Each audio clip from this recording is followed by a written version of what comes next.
Welcome to Randy's Old Time Radio Shows. Tonight, we are going to visit the CBS Radio Workshop, so get ready for stories that push the boundaries of imagination. To fully experience the magic, find a quiet spot, turn up your speakers, and let the sound carry you into another world. Close your eyes, listen carefully, and let the broadcast take you on a journey unlike anything you've heard before. Unless you're driving, then Randy suggests you keep your eyes open and on the road. CBS Radio, a division of the Columbia Broadcasting System, and its 217 affiliated stations present the CBS Radio Workshop, radio's distinguished series dedicated to man's imagination, the theater of the mind.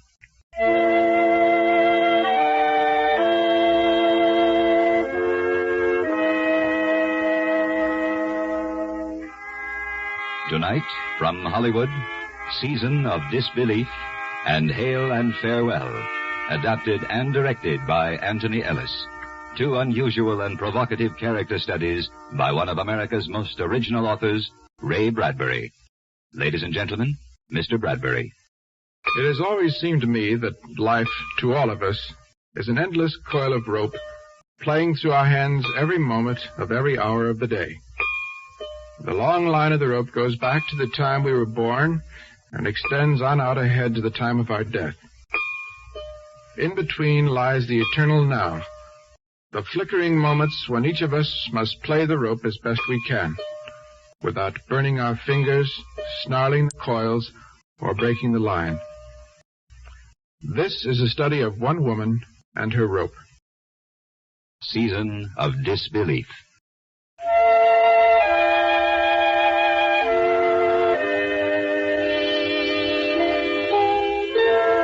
Old Mrs. Bentley was a saver. She saved tickets, old theater programs, bits of lace, scarves, railroad transfers, and such things. All the tags and tokens of her experience she saved. I have a stack of records. Here's Caruso. That was in 1921 in New York. I was 40. John was still alive. Here's June 1929, I think, right after John died. That was the huge regret of her life, in a way. The one thing she had most enjoyed touching and listening to and looking at, she hadn't saved. John was far out in the meadow country, dated and boxed and hidden under grasses. And nothing remained of him but his high silk hat, his cane, and his good suit in the closet. But what she could keep she had kept. Pink-flowered dresses crushed among mothballs and vast black trunks, and cut glass dishes from her childhood. Her past lived with her. Then, the thing with the children. It happened in the middle of the summer. Mrs. Bentley, coming out to water the ivy on her front porch, saw the two cool-colored, sprawling girls lying on her green lawn, enjoying the immense prickling of the grass. At the very moment she was smiling down on them with her yellow mask face, around the corner, like an elfin band, came an ice cream wagon. The two girls sat up, turning their heads like sunflowers after the sun. Little girls, would you like some? The wagon stopped. There was an exchange of money for pieces of the original Ice Age. These she gave to the girls, who thanked her with snow in their mouths, their eyes darting from her buttoned-up shoes to her white hair. Don't you want to buy? No, child, I'm old enough and cold enough. The hottest day won't thaw me. Now, come up on the porch and sit in the shade. But mind you don't drip. I'm Alice. She's Jane. How nice. I'm Mrs. Bentley. They call me Helen. I didn't know old ladies had first names. Well, you never hear them used. My dear, when you're as old as I, they won't call you Jane either. Old age is dreadfully formal. How old are you? I remember the dinosaurs. No, but how old? 75. That's old. I don't feel any different now than when I was your age. our age. Yes, once I was a pretty little girl, just like you, Jane. What's the matter? Nothing. Oh, you don't have to go so soon now. Well, Is something the matter? What? my mother says it isn't nice to fib, Of course it isn't. and not to listen to fib. Who was fibbing to you, Alice? You were? About what? About your age. About being a little girl. Well, but I was. Many years ago, little girl like you. Come on, Jan. But how ridiculous. It's perfectly obvious. Everyone was young once. You're joking with us. You weren't really 10 ever, were you, Mrs. Bentley? You run on home. You get away from here. I won't have you laughing. And your name's not really Helen. Of course it's Helen. Goodbye. Thanks for the ice cream. Once I played hopscotch. You hear me? I did. The idea. No one ever doubted I was a girl before. What a silly, horrible thing to do. I don't mind being old. Not really. But I do resent having my childhood taken away from me.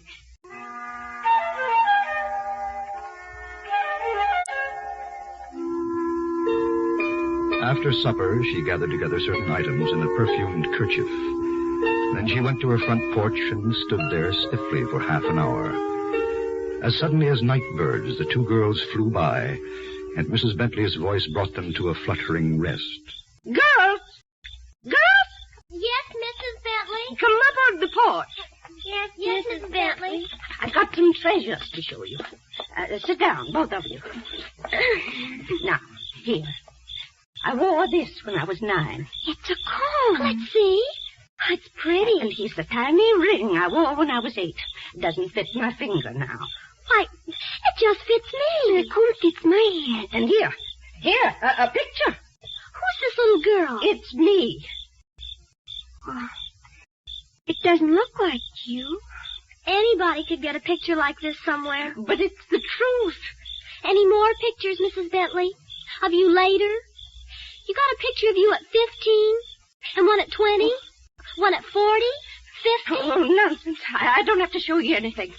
And we don't have to believe you. But this picture proves I was young. That's some other little girl like us. You borrowed it. I was married. Where's Mr. Bentley? He's been gone a long time. If he were here, he'd tell you how young and pretty I was when I was 22. But he's not here, and he can't tell. I have a marriage certificate. You could have borrowed it.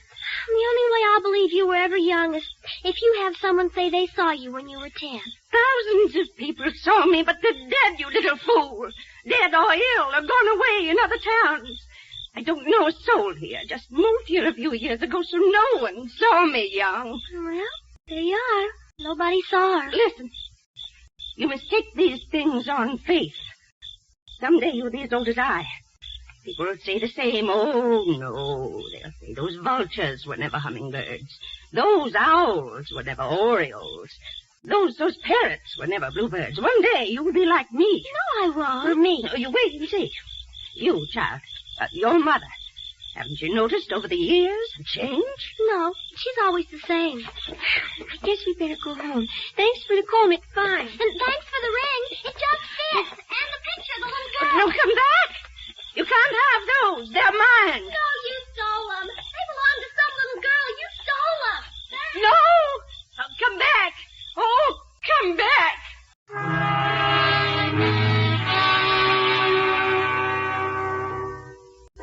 She lay awake for many hours into that night, among her trunks and trinkets. A night wind blew in the room. The white curtain fluttered against a dark cane, which had leaned against that wall near the other bric-a-brac for many years. The cane trembled and fell.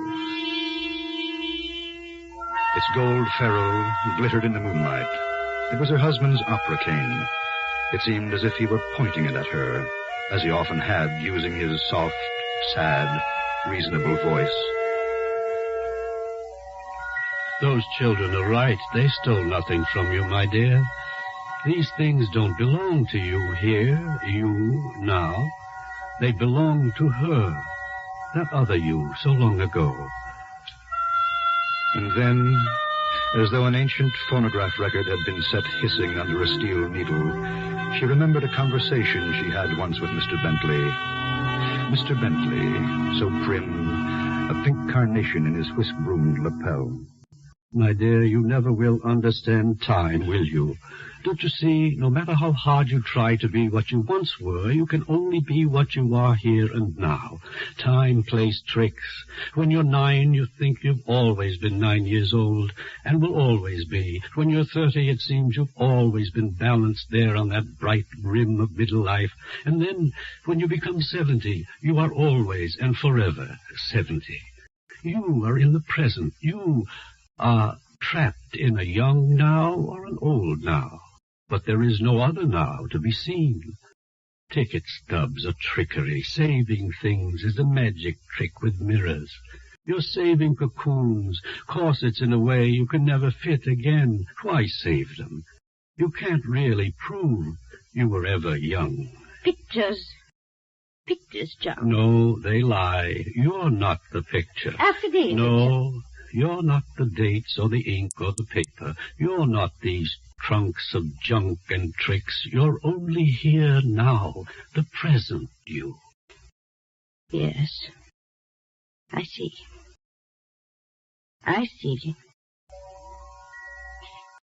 In the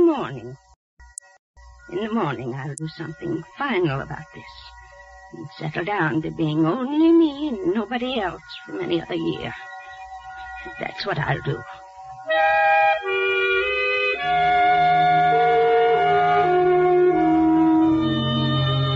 The morning was bright and green, and there at her door, like moths bumping softly on the screen, were the two girls. Got any more things to give us, Mrs. Bentley? More of the little girls thing? She led them down the hall to the library. Take this. The dress in which she had played the mandarin's daughter at 15. And this.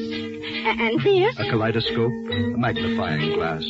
Pick out anything you want. Books, skates, dolls, everything. They're yours. Ours? Only yours. And will you help me with a little work? I'm building a big fire in my backyard. I'm emptying the trunks, throwing out this trash for the trash man. It doesn't belong to me. Nothing ever belongs to anybody. We'll help you, Mrs. Bentley. It'll be fun.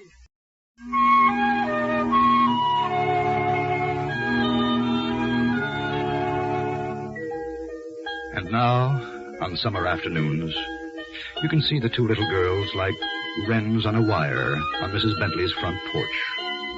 They sit in their cool dresses, not stirring, waiting for her. And when the silvery chimes of the ice cream man are heard, the front door opens, Mrs. Bentley floats out with her hand deep in the throat of her silver-mouthed purse, and for half an hour you can see them there on the porch, the two girls and the old lady, putting coldness into warmness, eating chocolate icicles, laughing. At last they are good friends. How old are you, Mrs. Bentley? 75. How old were you 50 years ago? 75. You were never young, were you? And never wore ribbons or dresses like these? No, Jane. Never. Have you got a first name? My name is Mrs. Bentley. And you've always lived in this one house? Always. And never were pretty? Never. Never in a million trillion years? Never in a million trillion years.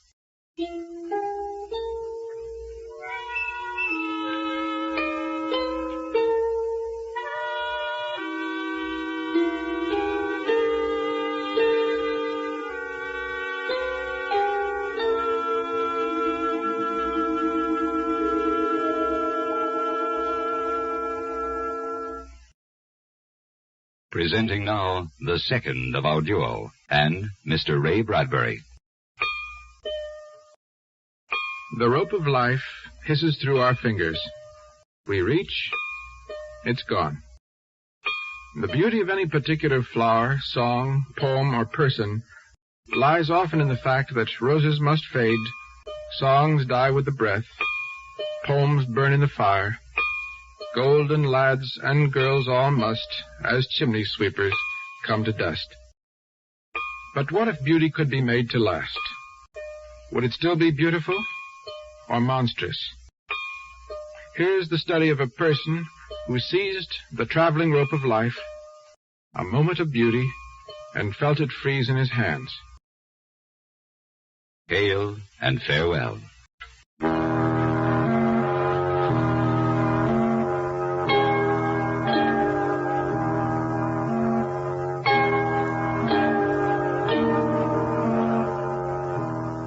He was going away. There was nothing else to do. The time was up, the clock had run out, and he was going very far away indeed. His suitcase was packed, shoes shined, hair brushed, it expressly washed behind his ears, and it remained only for him to go down the stairs, out the front door, and up the street to the small town station where the train would make a stop for him alone. Then Fox Hill, Illinois would be left far off in his past. And he would go on, perhaps to Iowa, perhaps to Kansas, perhaps even to California.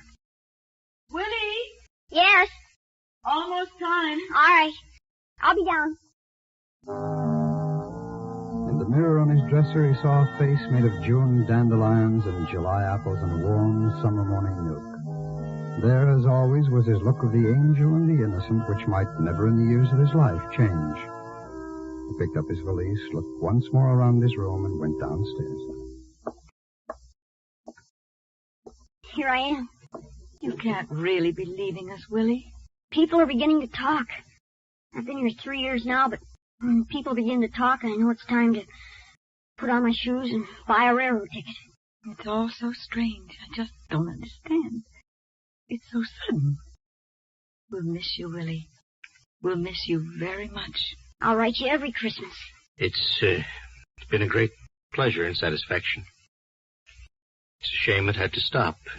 Shame that you had to tell us about yourself. An awful shame you can't stay on. You're the nicest folks I ever had. Oh, Willie. Willie. It's not easy to go. You get used to things. You want to stay. But it doesn't work. I tried to stay on once after people began to suspect. How horrible people said. All these years playing with our innocent children, they said. And us not guessing. Awful. And I finally had to leave town one night. It's not easy. You know darn well how much I love both of you. Thanks for 3 swell years. Well...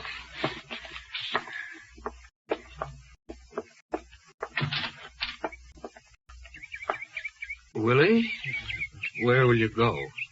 I don't know. I just start traveling.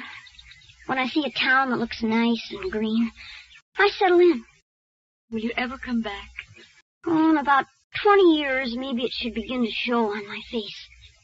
When it does, I'm going to make a grand tour of all the mothers and fathers I've had. Oh, Willie. We can't complain, Anna. Better to have had a son 36 months than none whatever. Well, I guess it's time. Goodbye. Thanks. Willie kissed Anna quickly, touched Steve's hand, seized his luggage, and was gone up the street in the green noon light under the trees, not looking back. A small boy, 12 years old, with a birth certificate in his valise to show that he had been born 43 years ago.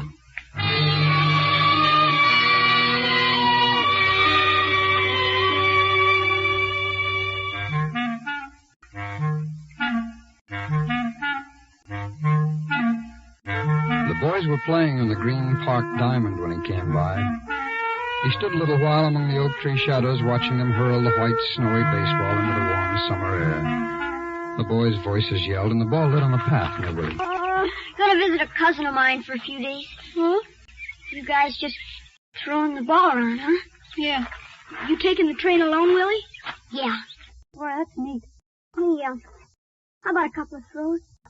I got a little time. Yeah, I guess so. Willie dropped his bag and ran back. The white baseball was already up in the sun and plunging down to them. And away again to their white figures, up in the sun again, rushing, life coming and going in a pattern. He thought of the last 3 years, now spent to the penny, and the 5 years before that, and so on down the line. The baseball flying here, there.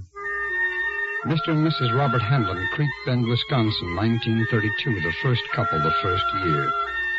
Henry and Alice Bolts, Limeville, Iowa, 1935. The Smiths, the Eatons, Robinsons, 1939, 1945. Husband and wife. Husband and wife. No children. No children. No children. A knock on this door, a knock on that. Pardon me. My name is William. I wonder if I could... A sandwich? Come in. Come in and sit down. Where are you from, son? The sandwich, a tall glass of cold milk, the smiling, the nodding, the comfortable, leisurely talking. Well, son, you look like you've been traveling.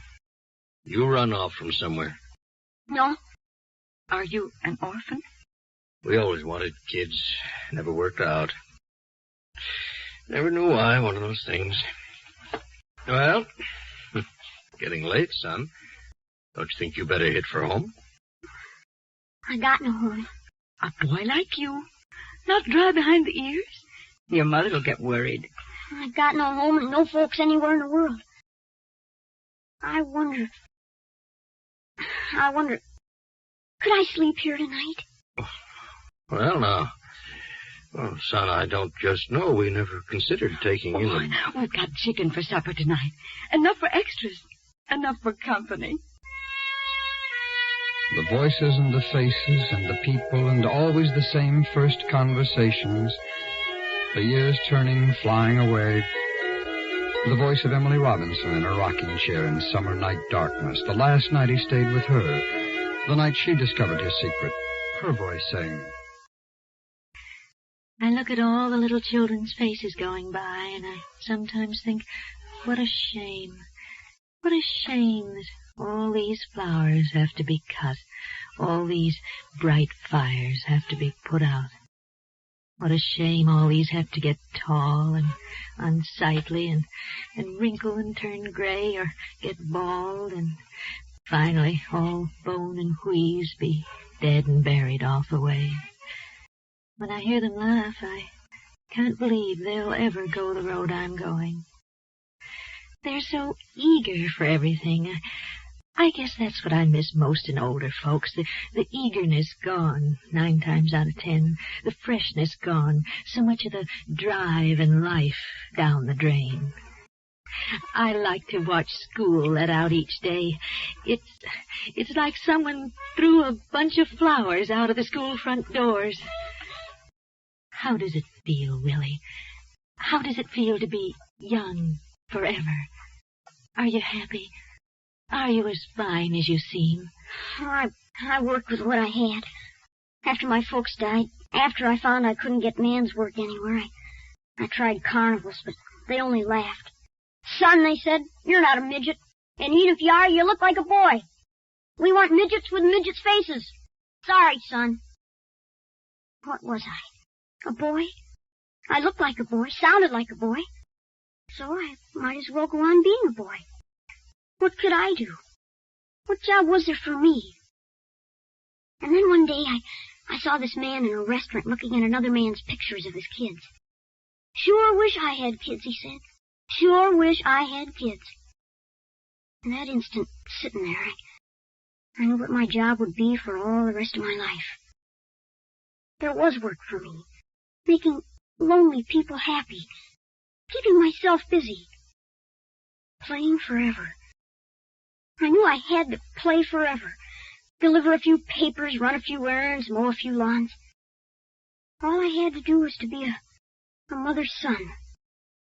And a father's pride. But, Willie, didn't you ever get lonely? Didn't you want things that grown-ups wanted? I fought that out alone. I'm a boy, I told myself. I'll have to live in a boy's world. Read boys' books. Play boys' games. Cut myself off from everything else. And I played it that way. Oh, it wasn't easy. There were times. But it's nice being a child for over 40 years. It's a living, as they say. And when you make other people happy, then you're almost happy, too.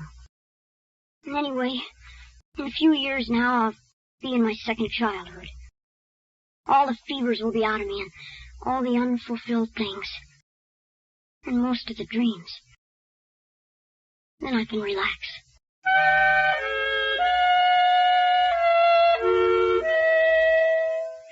He threw the baseball one last time and broke the reverie. When he was picking up his suitcase, the two boys stood beside him. They were embarrassed at his shaking hands with them. Oh, Willie, means if you're going to China or something. Oh, that's right.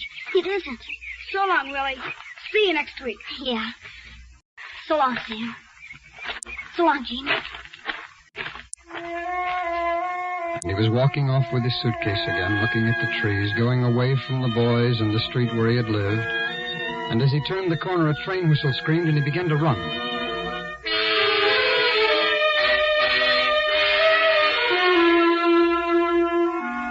In the early morning, with the iron smell of the train around him and a full night of traveling shaking his bones and his body, he awoke and looked out on a small town just arising from sleep. A porter moved by, a shadow in the shadows. Sir, what town's this? Valleyville. How many people? 10,000. Why, this your stop? It looks green. It looks nice and quiet. Son, you know where you're going? Here. I hope you know what you're doing, boy. Yes, sir. I know what I'm doing. He was down the dark aisle, luggage lifted after him by the porter, and out into the smoking, steaming cold beginning to lighten morning. He stood looking at the porter and the black metal train against the few remaining stars. Boy! Wish me luck! What? Wish me luck! Oh, best of luck, son. Best of luck to you, boy. Thanks! He watched the black train. He didn't move all the time it was going. He stood quietly, a small boy, 12 years old again, on the worn wooden platform, and only after 3 entire minutes, until the train was completely gone away and out of sight, did he turn at last to face the empty streets below. Then, as the sun was rising, he began to walk very fast so as to keep warm down into the new town.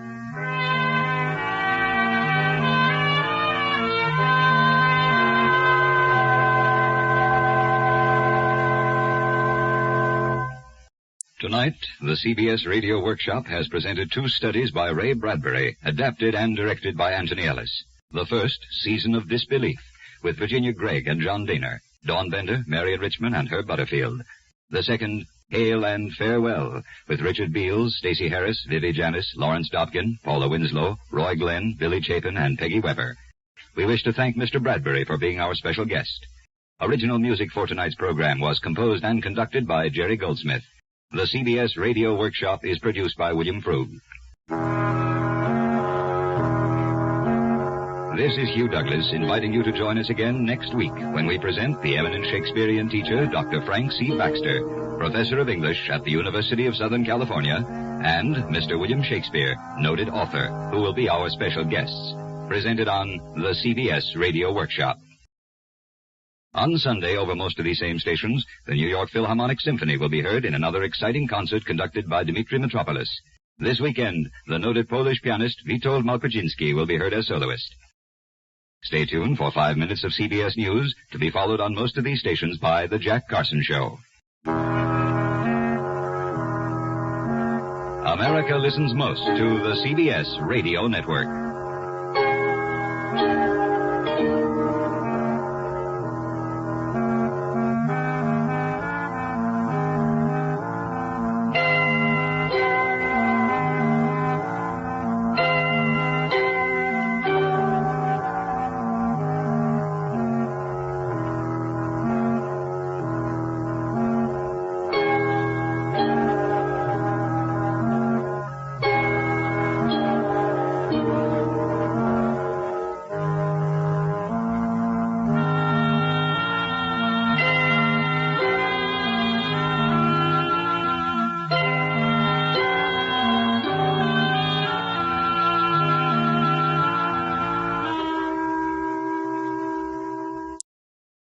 Well, folks, that's all for this episode here on Randy's Old Time Radio Shows.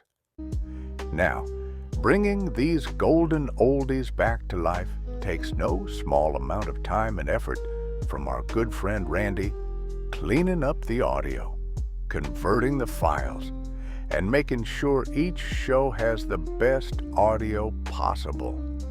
If you've enjoyed the program and you'd like to help keep these classics on the airwaves night after night, why not consider a small donation? Every penny goes straight to supporting Randy's work and helping this channel stay on the air. You'll find the links down in the description below. And for those of you kind souls who've already given, Randy tips his fedora to you. Your support truly keeps this old radio spirit alive. Thanks ever so much. And until next time, keep those dials tuned and keep the memories rolling.